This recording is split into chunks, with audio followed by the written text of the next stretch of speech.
Deus abençoe os irmãos. Nos colocamos de pé.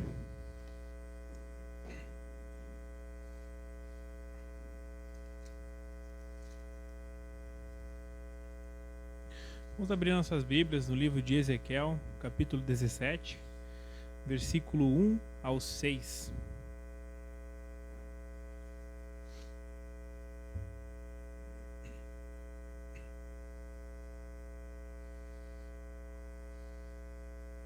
E veio a mim a palavra do Senhor dizendo: Filho do homem, propõe uma parábola e usa de uma comparação para com a casa de Israel.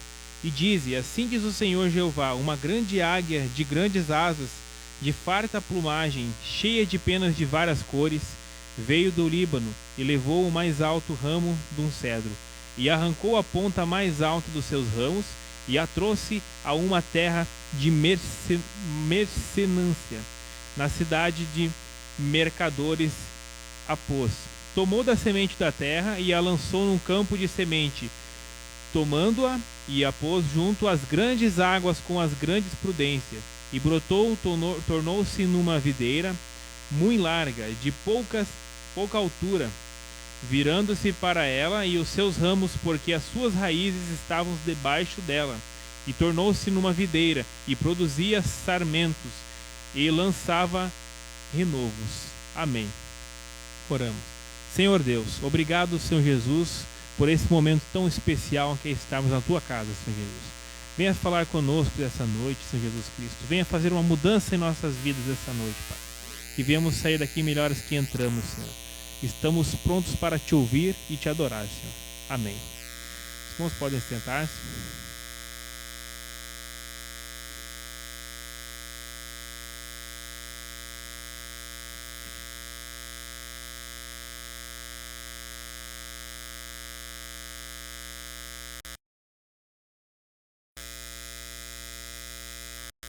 Cento e 94.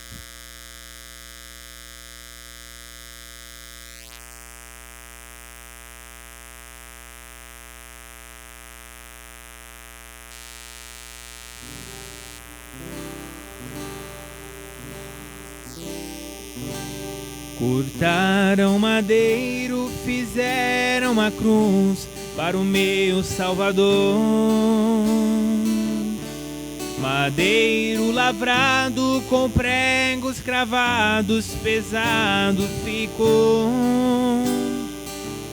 Ele carregou a cruz, no caminho caiu, mas Deus deu-lhe graças, morrendo na cruz, por mim e por ti. Foi feita assim a cruz do Salvador, madeiro lavrado com pregos cravados, pesado ficou. Perante Pilatos, Jesus foi levado como um malfeitor. Chegando a ele, olhando ao mestre, assim perguntou: És o rei dos judeus? Disse Jesus: na verdade eu sou. O meu reino é eterno, não é deste mundo, daqui eu não sou. Foi feito assim. Foi feito assim a cruz do Salvador, madeiro lavrado com pregos cravados, pesado ficou. Perante o Calvário pregaram na cruz o meu Salvador. Com a coroa de espinhos, com a fronte sangrando, ao Pai suplicou. Transpassado de dor ficou o meu Salvador. Às 3 da tarde inclinou a cabeça e ali expirou. Foi feita assim a cruz do Salvador, madeiro lavrado com pregos cravados, pesada ficou. Amém?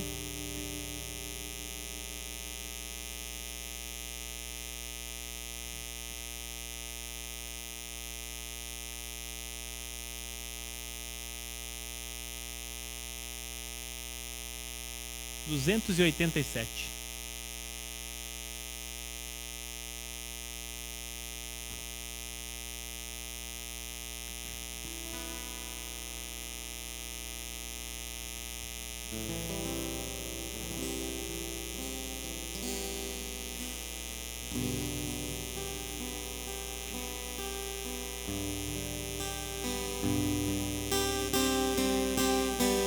Quão bondoso amigo é Cristo, carregou com a nossa dor e nos manda que levemos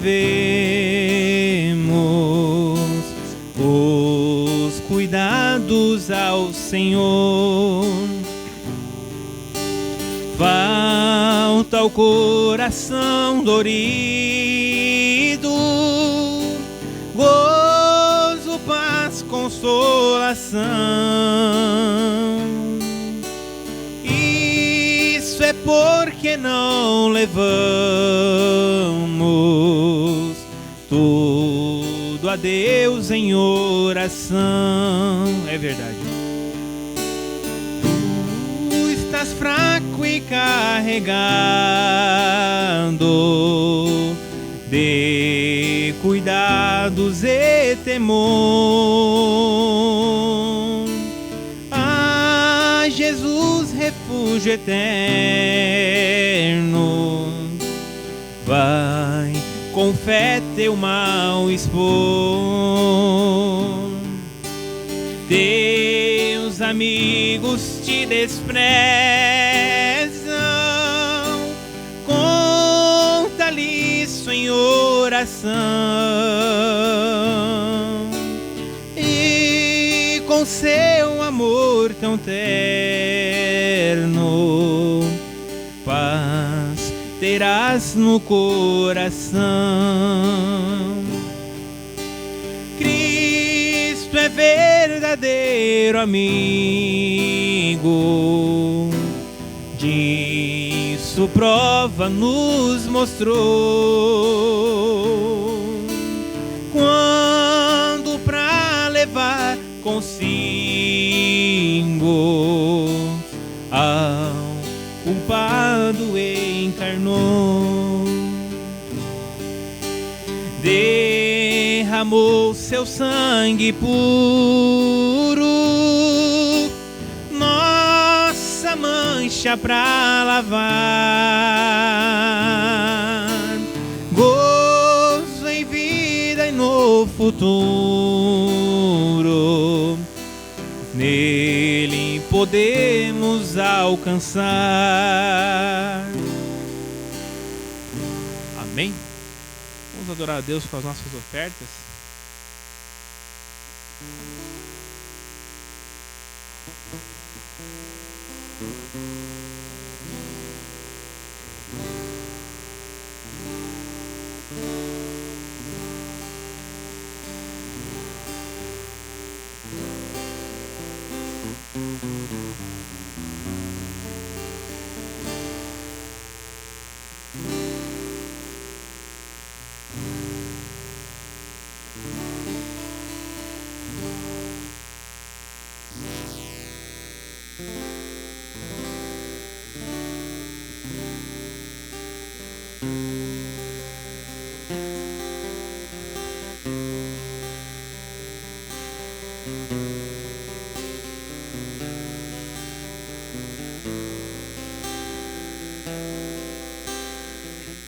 (437).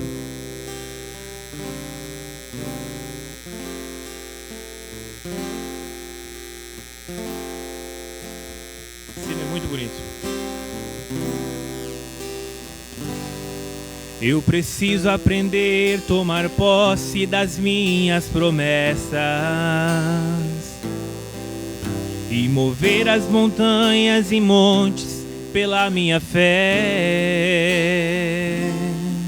Superar minhas lutas e provas com amor e sem pressa,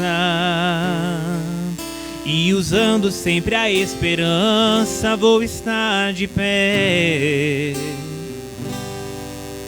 Eu não posso esquecer que Jesus já me deu a certeza que as bênçãos do Pai, já são minhas. Isso eu posso crer. Se você não crê, começa a crer. No Calvário já foi conquistado as minhas riquezas, e o que Deus já me deu, tomo posse e não vou perder.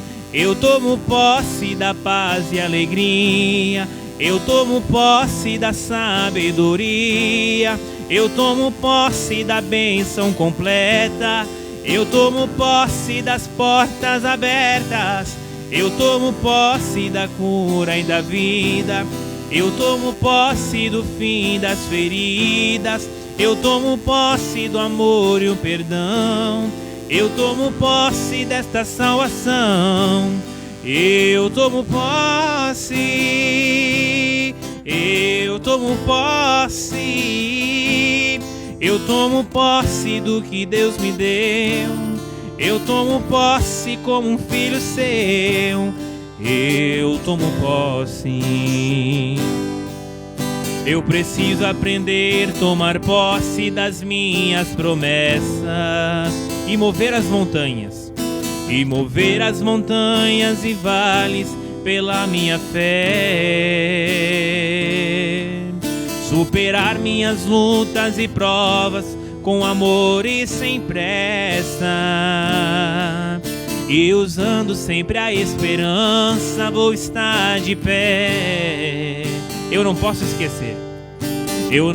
esquecer que Jesus já me deu a certeza que as bênçãos do Pai já são minhas, isso eu posso crer. No Calvário já foi conquistado as minhas riquezas, e o que Deus já me deu, tomo posse e não vou perder. Eu tomo posse da paz e alegria, eu tomo posse da sabedoria, eu tomo posse da bênção completa, eu tomo posse das portas abertas, eu tomo posse da cura e da vida, eu tomo posse do fim das feridas, eu tomo posse do amor e o perdão, eu tomo posse desta salvação, eu tomo posse, eu tomo posse, eu tomo posse do que Deus me deu, eu tomo posse como um filho seu, eu tomo posse.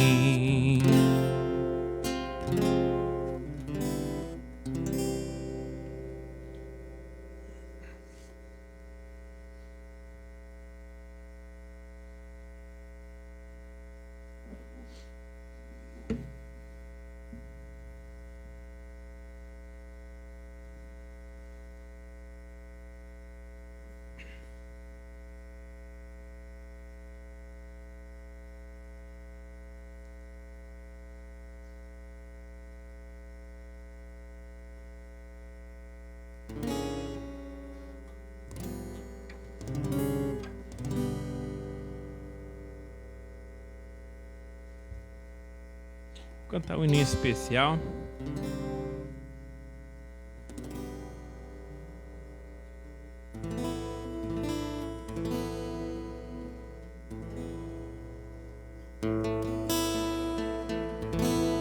Sei que os teus olhos, sempre atentos, permanecem em mim, e os teus ouvidos estão sensíveis para ouvir meu clamor. Posso até chorar, mas a alegria vem de manhã. És Deus de perto e não de longe, nunca mudastes, tu és fiel.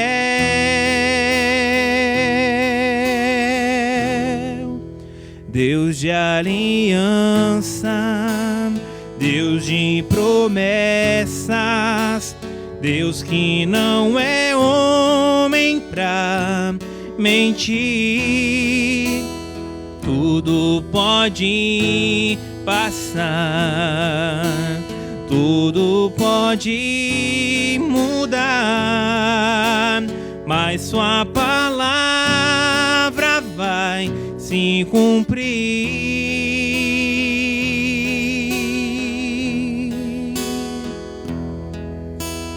Sei que os seus olhos, sempre atentos, permanecem em mim, e os teus ouvidos estão sensíveis para ouvir meu clamor. Posso até chorar,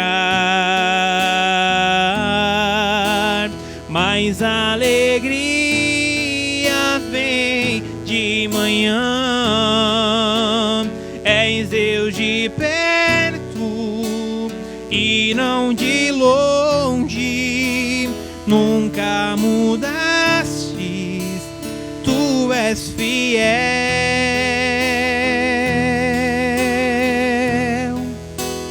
Deus de aliança, Deus de promessas, Deus que não é homem pra mentir. Tudo pode passar, tudo pode mudar, mas sua palavra vai se cumprir em mim. Amém. Nos colocamos de pé, vamos receber o nosso pastor.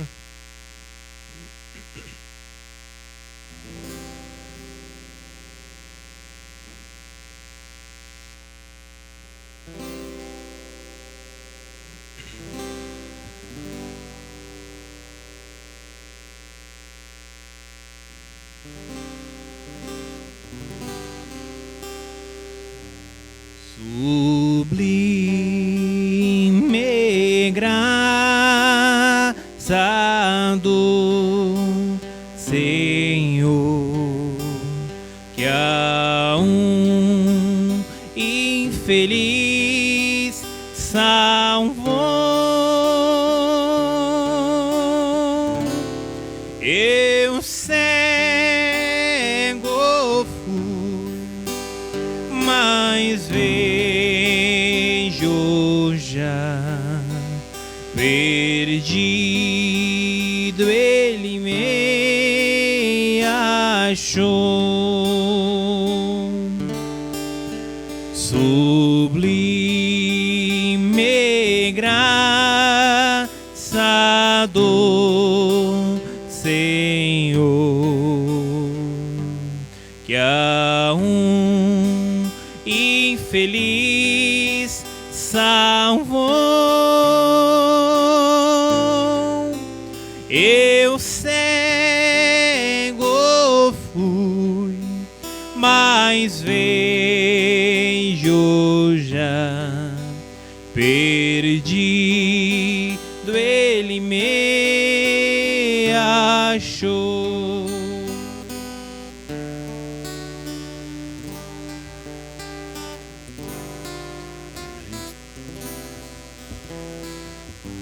Boa noite, irmãos.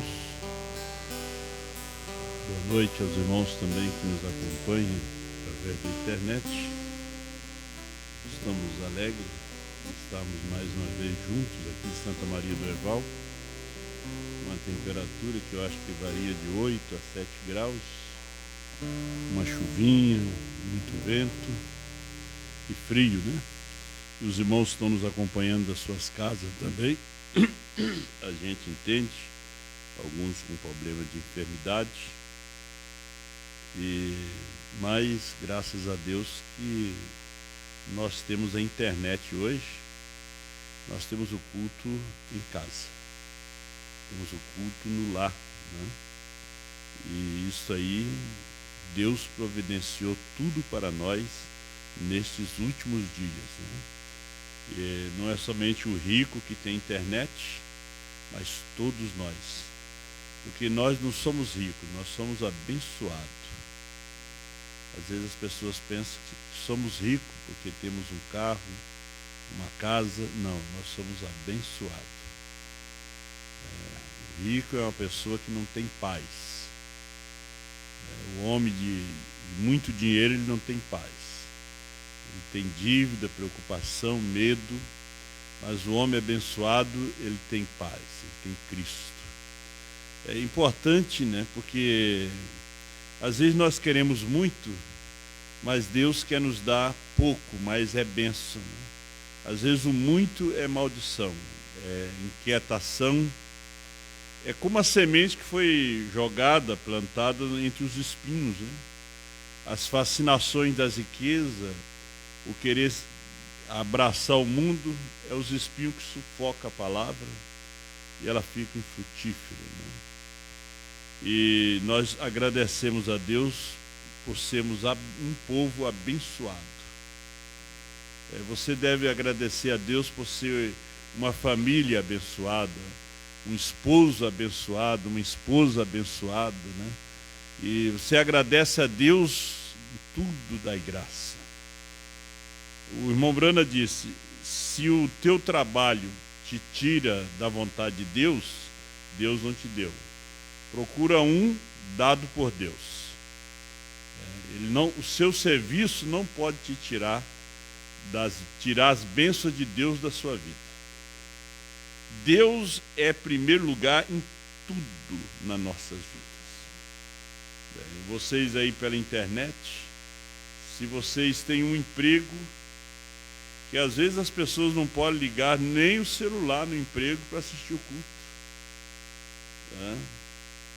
Então é aquela coisa que te tira de Deus, te tira da vontade de Deus. Não foi Deus que te deu. Então nós temos que estar dentro da perfeita vontade de Deus.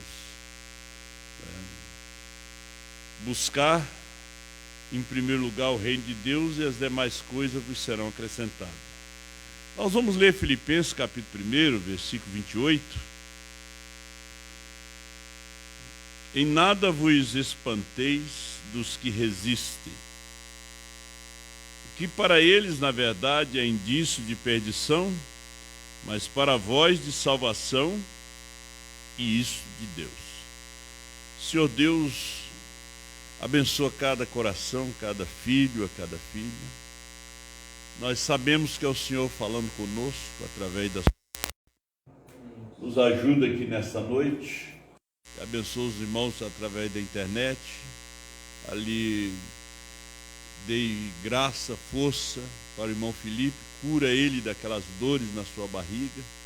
Também a irmã Veridiane, Pai, que não pôde estar devido a problema de saúde, mas o Senhor é poderoso, o Senhor é a saúde.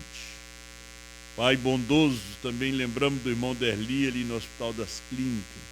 Tomou a decisão de servir, de batizar, e logo veio esse problema que ele teve que ser internado. Mas sabemos em Romanos 8, 28, que todas as coisas contribuem para o bem daqueles que amam a Deus e são chamados segundo o seu propósito. Pai, tudo está nas tuas mãos. Irmão Flávio, a irmã Denise, ali em Campinas, Pai, dê saúde e força e guarda teus filhos. Pai, abençoa teus filhos aqui presentes, conhece as suas necessidades e dê a bênção a eles a ouvir a tua palavra, em nome de Jesus Cristo. Amém. Poder sentar, irmão. escritura do apóstolo São Paulo. São Paulo diz, como enganadores e sendo verdadeiros. Assim vivemos. Isso aí está em 2 Coríntios 6, por honra e por desonra, por infame e por boa fama, como enganadores e sendo verdadeiros. Na caminhada, servindo a Deus, você chega em determinada altura do caminho, porque tem que ter uma mensagem. Você não pode caminhar com Deus sem uma mensagem no coração. Você não pode estar na igreja só porque ouviu um hino, só porque você foi curado. Não. Você tem que ter a revelação de Jesus Cristo em sua vida. Você tem que ter a revelação, você tem que saber que Ele te salvou desde antes da fundação do mundo. Você não pode estar servindo a Deus porque você tem medo de morrer e se perder. Você tem que crer naquilo que o profeta pregou sobre a predestinação. Porque se Deus te escolheu, Deus te chamou, disse o irmão Brana, se Deus me salvou, sabendo que eu ia me perder depois de 10 anos, Ele não seria Deus. Como é que Ele ia me tirar do mundo sabendo que depois Ele ia me perder? Não. Deus, Ele te salvou e você nunca vai se perder. Jesus disse, daqueles que tu me deste, nenhum se perdeu, só o filho da perdição. O nome já diz, filho da perdição. Este foi Judas, Então, hoje as pessoas colocam sombra na mensagem, colocar sombra. E quando coloca a sombra, leva o povo a ter medo. E será que isso é verdade? Aí entra o será. Se os 7 trovões é de indício de perdição para eles, para nós. A mensagem de uma só pessoa, João, que comeu o livrinho, está profetizando outra vez, é indício de perdição para eles, para nós é de salvação. Por fé. Claro que você foi alcançado pela graça, mas só a graça não te leva no rapto. Tem que ter revelação. E aonde as pessoas tropeçam, que eles recebem a Jesus Cristo como Salvador. Jesus nunca consegue ser Senhor na sua vida. Ele nunca consegue ter um domínio na sua vida. Ele apenas é o Salvador. É o Deus para abençoar, para curar, para te ajudar no dia a dia, para te dar emprego, para te dar saúde. Ele nunca é o seu Senhor. Agora, no momento que Ele passa a ser teu Senhor, é naquele momento que você obedece a Ele. Agora, quando a gente obedece, a gente não pondera, a gente não faz pergunta. Que o mal das pessoas é de perguntar demais, quer saber demais. Deus não é de prolongar conversa com a gente. Deus só diz, crê, creio. Então vai, a tua fé te salvou. Se você crê, a tua fé te salvou. Você pensa que o apóstolo São Paulo, no seu dia, não tinha perseguições? Não, não só São Paulo. Jesus tinha suas lutas, suas perseguições. Jesus foi tentado por mulheres, o apóstolo São Paulo também. Esse espírito estava naquele dia lá. O espírito do adultério, da prostituição, do nudismo. Estava tudo naquele dia. Todo o sodomismo, aqueles demônios acompanharam. Vieram migrando através das eras. Você vê como é que é o fim de cada era? As eras nunca terminam bem. Depois que Deus chama os seus filhos que estão dentro daquela era, aquela era termina. Como terminou a cidade? Por isso ele escolheu aquelas 7 cidades na Ásia. Veja qual foi o fim de Laodiceia. Foi destruída com terremotos. Olha o fim deste mundo. Destruído com terremoto, com explosões nucleares, guerra, um tempo de tanto engano. Agora, se Jesus foi chamado de enganador, você sabia que ele foi chamado de enganador, depois de morto. No livro de São Mateus 27, versos 63, 64, os fariseus e sacerdotes foram a Pilatos e disseram: olha, ainda em vida, ele dizia para os seus discípulos que ele ia ressuscitar. Agora, veja só que eles não tinham gravadores, não tinham internet, mas eles gravavam em suas mentes a mensagem que Jesus estava pregando.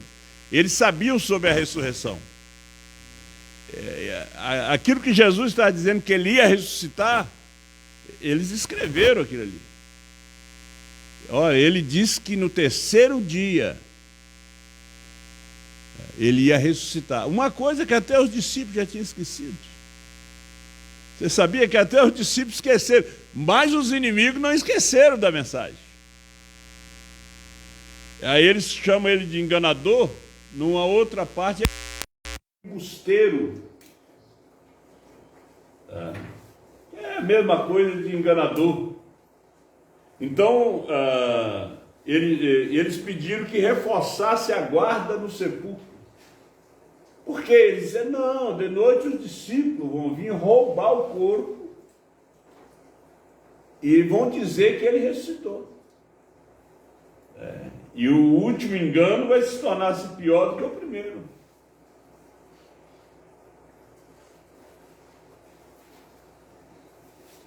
Você veja só, ele foi chamado de enganador.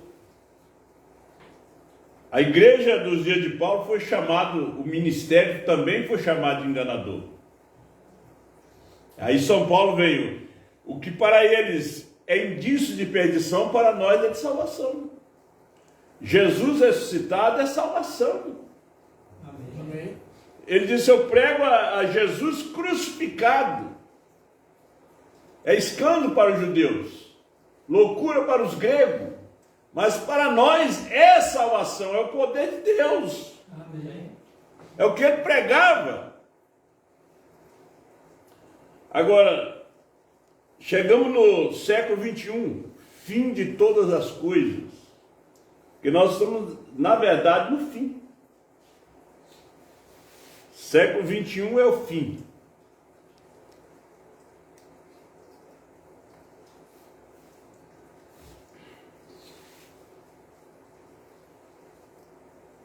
Ele foi chamado de enganador. Paulo foi chamado de peste, Atos 24, 5.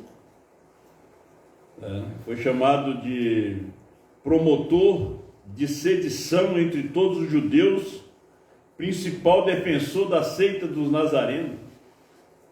Temos achado que esse homem é uma peste, uma doença. Paulo era a mensagem. Paulo era a mensagem. A mensagem estava encarnada em Paulo, a mensagem do dia. A mensagem não estava mais com os apóstolos que andaram com Jesus. Não, eles estavam salvos, o ministério dele já tinha sido selado. Agora Deus estava tratando com Paulo. É como no dia que nós estamos vivendo hoje. Nós temos a mensagem em fita, em livro, em DVD, mas Deus não trabalha mais com livro. Deus não trabalha mais com DVD. Deus trabalha com o homem. O homem que é a mensagem. Então, se este homem Paulo é indício de perdição, isso para nós é de salvação. Porque o povo estava tropeçando era em Paulo, era no homem. São Pedro diz nas suas palavras, na sua segunda carta, capítulo 3, ele disse assim: que aquilo que São Paulo escreveu existia muitos pontos difíceis de entender, que os ignorantes estavam e deturpavam para a sua própria perdição. E Mombrana também deixou pontos que foi difícil para a igreja americana, a igreja hoje pastoreada pelo seu filho, irmão José Brana, difícil para ele entender. Ele mesmo ainda disse, aquilo que nós não entendemos, irmão Brana vai voltar e vai nos explicar.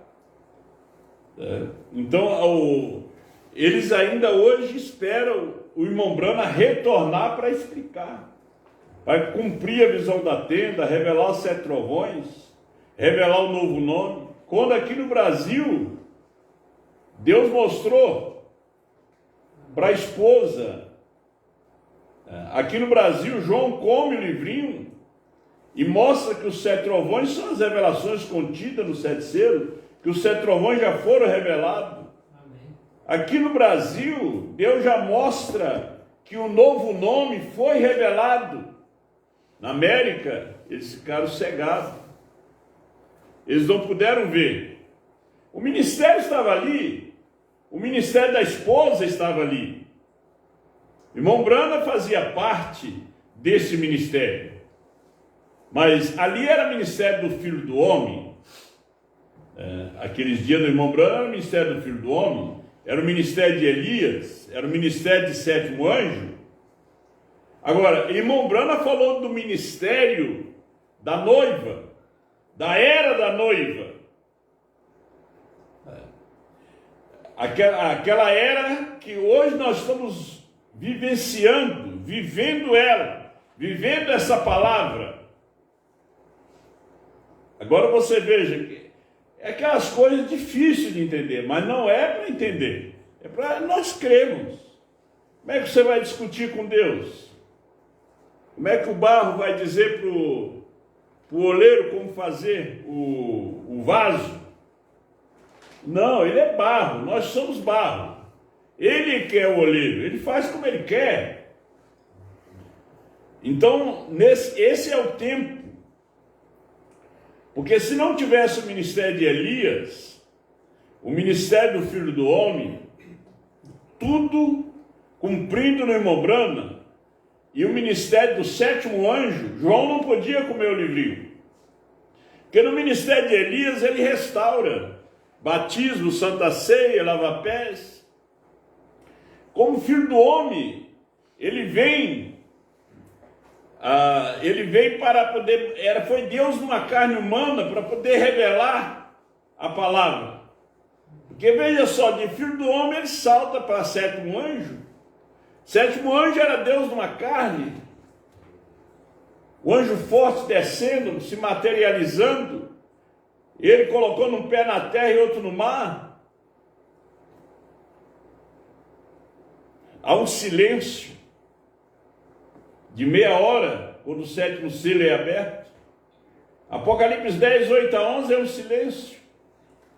Durante 40 anos houve um silêncio. Durante 40 anos houve perguntas, que são os trovões, que é essa visão da tenda, houve pergunta durante 40 anos. Agora veja, apareceu no ano 2000, bem no ano 2000, as torres gêmeas vêm abaixo, o ataque terrorista. O mundo, na verdade, estava sendo atacado por terroristas. Explosões na América, tufões, terremotos. Nesse tempo, guerras também, as guerras no Oriente, tivemos 2 guerras no Oriente. O Kuwait e a guerra do Iraque. Depois tivemos a guerra lá no Afeganistão. Tanta guerra, tantas revoluções. Aí nós ouvindo, no ano 2000, a quebra do silêncio. Como houve um silêncio entre Malaquias e João Batista. Foram 400 anos sem profeta. Foram 400 anos sem voz. Então, Isaías 40 tinha que se cumprir. e João aparece batizando ali no deserto da Judéia, no Rio Jordão, nas águas de Merom. Onde tinha água estava João. João não operou nenhum milagre. João foi o precursor do milagre, precursor a Cristo. Era um grande pregador, não tinha um bom vocabulário, mas ele era a voz. A voz quebrou o silêncio. Toda a Judéia, Samaria vinha para ser batizado por ele, mas ele estava ali para cumprir o ministério, introduzir o Messias, porque ele era aquele anjo do concerto, o anjo do pacto. Até que Jesus aparece, ele diminui. Logo não se ouve mais sobre João Batista, né? Então, nós tivemos também um tempo de 40 anos. Eu vivi uma parte daquele tempo, nos anos 80, lendo selos, anunciando o retorno do irmão Branham. Eu fui um dos pregadores do retorno. A mensagem do avião do irmão Evas, veja só, aqueles preciosos irmãos compraram um avião para esperar o irmão Branham. Só porque o irmão Branham lhes falou sobre um avião, uma viagem de caça antes de morrer. Eles criam tanto no irmão Branham, mas tudo errado. Porque era o tempo do silêncio, não tinha mais profeta. O seu filho, José, lhe disse: José, tu serás um profeta. Mas José, como profeta, também não viu a mensagem que prepara a noiva. Nós vemos suas declarações ainda esperando o irmão Branham para esclarecer essas coisas que já foram esclarecidas para nós. Um dos maiores ministérios do mundo, aqui no Brasil, maior país. O Brasil é praticamente um continente com uma língua singular, o português. As demais nações falando inglês, francês, espanhol, dialetos, indígena, e nós, o puro português.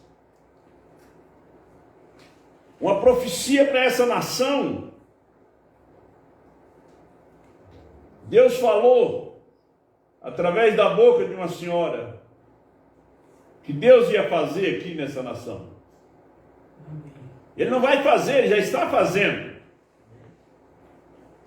Aí, de repente, nós começamos a ouvir que o Cordeiro saiu do trono. Os reinos começaram a ser sacudidos. Porque os encontros de pastores, os ministérios são reinos. Eles têm seus líderes, seus bispos, começaram a ser sacudidos. Uma fita correndo em todo o Brasil, sem internet, sem condição financeira, aonde muita gente aprendeu e muitos não foram revelados. No meio do caminho tiveram que largar a mensagem, o mensageiro, não conseguiram caminhar mais, tiveram que morrer como Miriam, leprosa, como Arão. Por não entender o casamento de Moisés, teve também que morrer no deserto. Não pôde entrar na terra. Muitos não apenas se alegraram com a festa, mas não faziam parte do casamento. Você está numa festa é uma coisa, você ser o noivo e ser a noiva é outra coisa. Foi só uma festa, só que Deus tinha uma noiva. E com a mensagem de João comendo o livrinho, profetizando outra vez, é a chamada da noiva para sair do sistema, para sair do denominacionalismo que se criou dentro daquele próprio encontro de pastores. E hoje a gente vendo, a própria voz de Deus está realizando encontro de pastores, como vai ter agora lá no Pará. Isso aí é tudo sistemas. Gente, a mensagem já não está mais em tablet. A mensagem não está mais em livro. Deus não está mais nem no livro chamado Bíblia. Deus está encarnado. Amém. Quando os judeus que mataram Jesus, por ser muito zeloso ao livro, mas ele não estava mais naquele livro, ele estava naquele homem. Amém. O verbo tinha se feito carne e habitado entre nós, hoje ele está na esposa. Amém. Agora, ele estando na esposa, ele é o cabeça. Ele e a esposa é um. Ele é o cabeça dessa igreja.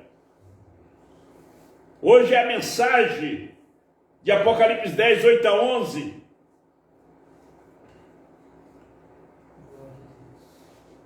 O irmão Branda disse que a coisa mais enganosa e a coisa errada é tão enganosa. Ora, uma mentira, se é imediatamente uma verdadeira mentira, então qualquer um pode detectá-la.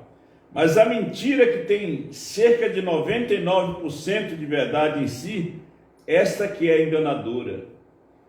Uma mentira você vai detectar, alguém contando uma mentira. Mas quando essa mentira tem 99% de verdade, você vai demorar a detectar ela. Você terá que ter muito discernimento para você saber que é mentira.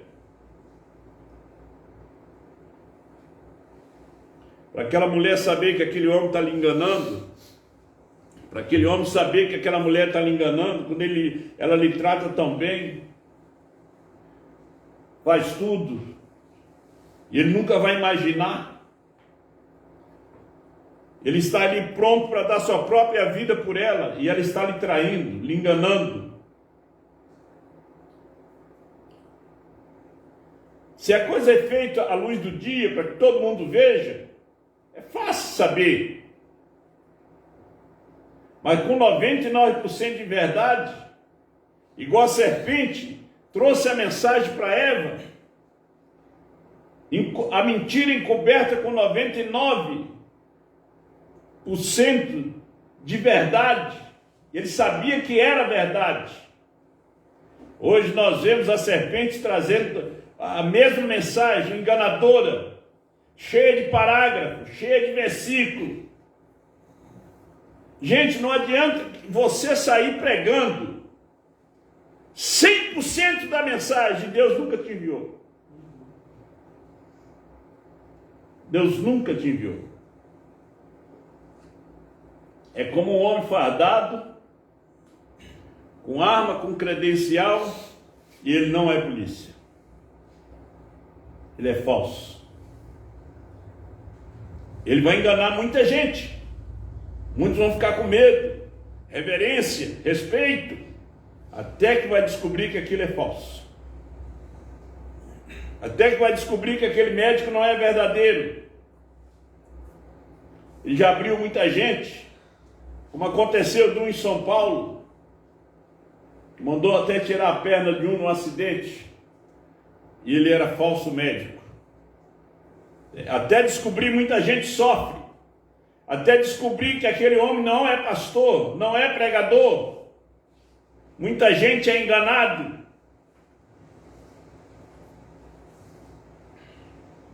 Qual é a maior mentira que já foi dita? Ela tem 99% de verdade nela. Essa é a maior mentira. Ela tem 99% de verdade. Ela não tem 99% de mentira. Ela tem 1% de mentira. A mentira está bem camuflada.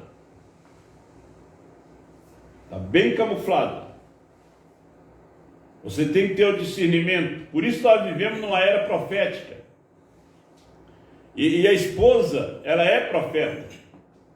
A esposa Brana não é a esposa Jesus Cristo, é Brana. Hoje é Senhor Brana e Senhora Brana. Porque BRANHM é perfeito e perfeição. Porque essa é a mensagem. para muitos tem indício de perdição, mas para nós é de salvação. O que para eles é perdição, que eles temem,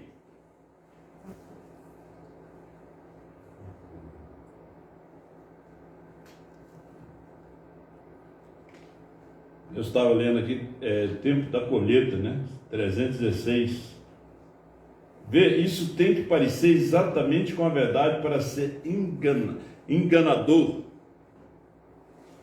A mentira tem que se parecer com a verdade para enganar. Ela tem que ter uma cobertura de verdade para poder enganar. Agora, Jesus disse em São Mateus 24, versículo 24, que nos últimos dias os dois espíritos seriam tão parecidos que, se possível fosse, enganaria até aos escolhidos. Mas não, diz o profeta, não é possível. Mas que é parecido, é. A verdade, a mentira é tão parecida com a verdade. Você pode ver que de vez em quando surge alguém dizendo, achei. Porque Judas estava em busca de uma falha. Na mensagem das 3 classes de crente, o irmão Brana disse. E quando ele achou o manufaturado, ele está procurando a falha. E o manufaturado está no nosso meio. Às vezes é um pastor, é um membro, é um pregador. Ele está buscando a falha. Quando ele acha, achei. Olha aqui. Achei a falha. O João é de 2000 anos atrás. Mas isso aí é a sopa, né? Da sombra do frango que morreu de fome. Gente, Apocalipse é símbolo. João de 2000 anos atrás estava no símbolo, representando a noiva que ia aparecer nesse dia, aquela que o irmão Brana viu na visão antecipada, e a voz disse que ela ia aparecer. Quando ele viu ela, logo ele viu a igreja, a qual ele estava pregando, a igreja laodiceana que ele pregava na América e no mundo, principalmente nos Estados Unidos, nua, cega, a Jezabel, que ele pregou durante mais de 35 anos, 37 anos, trouxe a revelação dos selos e esperava que ele estivesse vendo, que levantasse e dissesse, vemos, mas eles não viram.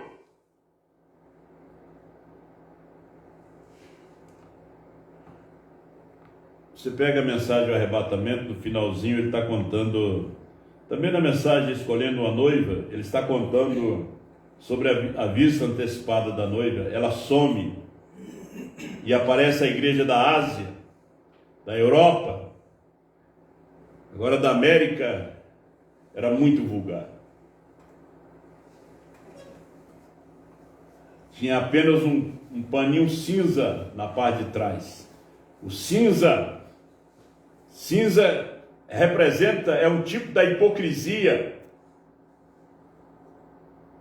Irmão Brana disse, meu Deus, como ministro, pregando todo esse tempo, produzimos isso.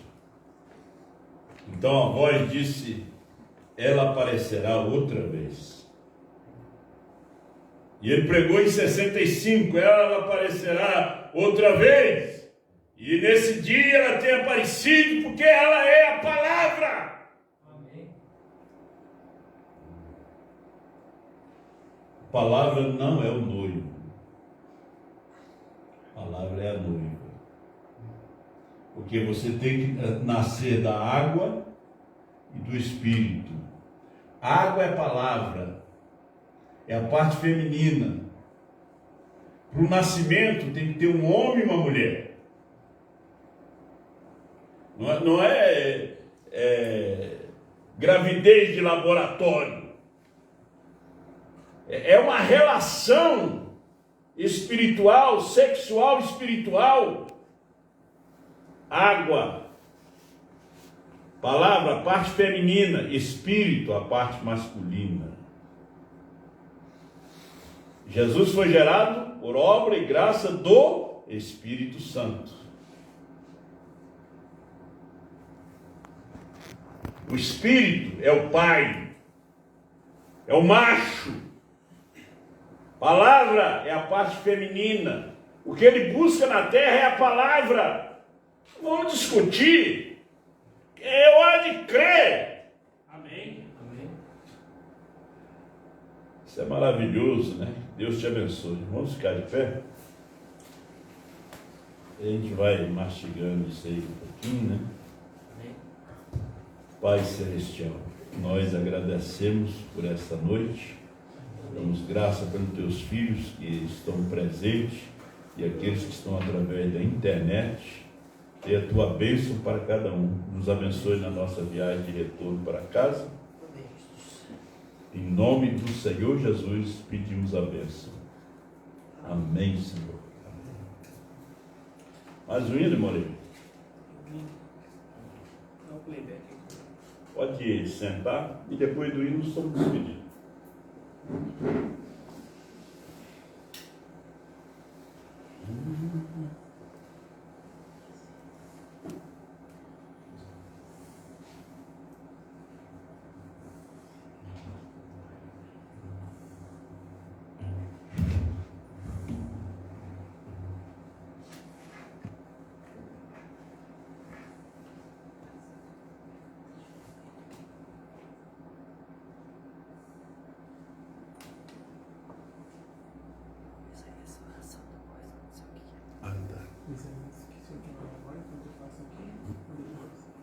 Pode ser agora.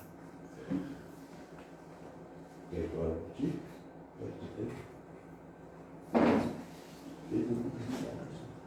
Então o tio Levi vai cantar.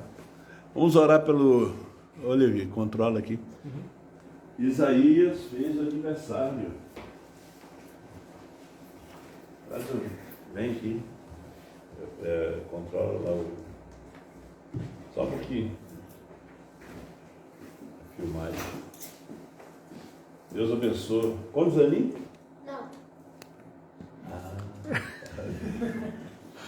O senhor estragou a surpresa. Só não pode botar 10, não é? Olha.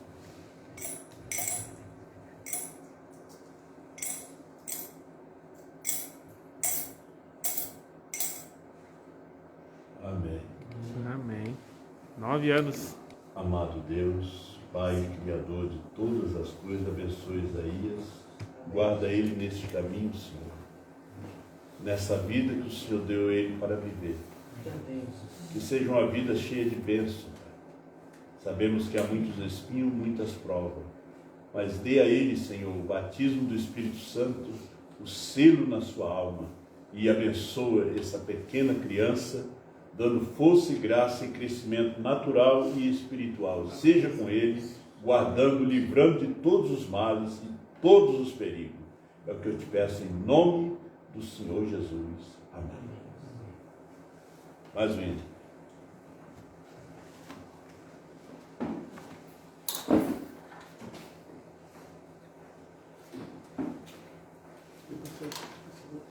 Aqui, faz o filme, chega até ali,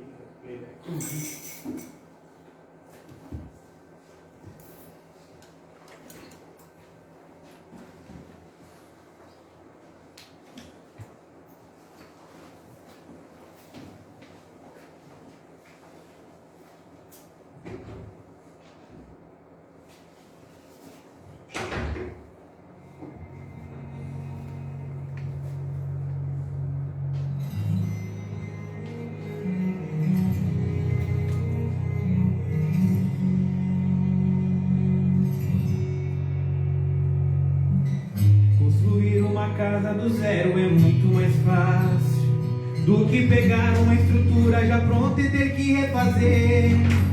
mas sei que é necessário. Mude o que é pra ser mudado. Tem muita coisa errada aqui pra consertar.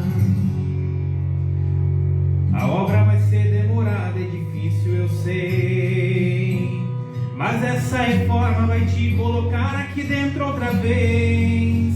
Faça o que for necessário, mude o que é pra ser mudado. Faça o que eu não sei.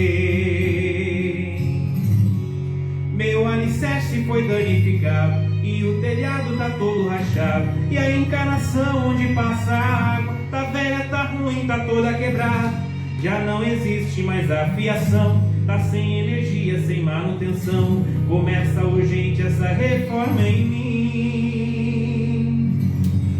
E as portas da casa até as janelas estão destruídas, já não fecha. Isso facilita para o inimigo roubar minha coroa, salvação em risco. A partir de agora, Jesus, eu entrego a chave da casa, pois sei que é certo. Se tem em suas mãos, tem sucesso. Começa a obra em mim, derruba tudo, pode reformar. És um mestre de obras tão experiente em restaurar, e a minha casa é só o Senhor que sabe reformar. Começa a obra em mim e faça com que minha casa seja referência. Que o meu alicerce seja sustentado com tua presença.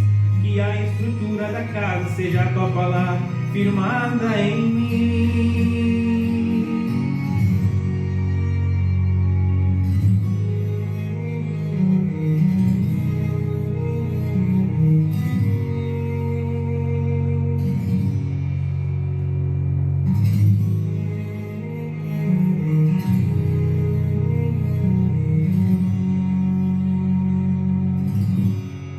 Eu sou o templo, eu sou tua casa e morada do Espírito Santo. Mas quantas vezes esse privilégio vou negligenciando? Não arrumo as rachaduras e essas infiltrações vão corromper o meu caráter. Com a ausência de Cristo em minha casa, eu me acomodei e fui deixando a sujeira entrar. Olha onde eu cheguei. Mas não é irreversível, com essa reforma ainda é possível Jesus habitar aqui dentro outra vez. Firma meu alicerce em tua palavra, e que a minha fé repasse meu telhado. Com urgência arruma a encanação, leva a água da vida pro meu coração. Jesus, por favor, troque a fiação, para que a luz retorne ao meu coração, para eu discernir o que vem do escuro. Que as portas e as janelas da minha alma, com a vigilância, sejam restauradas, e que a oração reforce a segurança, assim o ladrão não rouba a minha herança. Te dou o comando de tudo então, a chave da casa está em suas mãos. Te entrego o controle do meu coração. Começa a obra em mim, derruba tudo, pode reformar. És um mestre de obras tão experiente em reformar, e a minha casa é só o Senhor quem sabe reformar. Começa a obra em mim e faça com que minha casa seja referência. Que o meu alicerce seja sustentado com tua presença. Que a estrutura da casa seja a tua palavra firmada em mim. Jesus, que a estrutura da minha casa seja a tua palavra firmada em mim. Que a estrutura da casa seja a tua palavra firmada em mim. Amém. Deus abençoe os irmãos. Em nome do Senhor Jesus.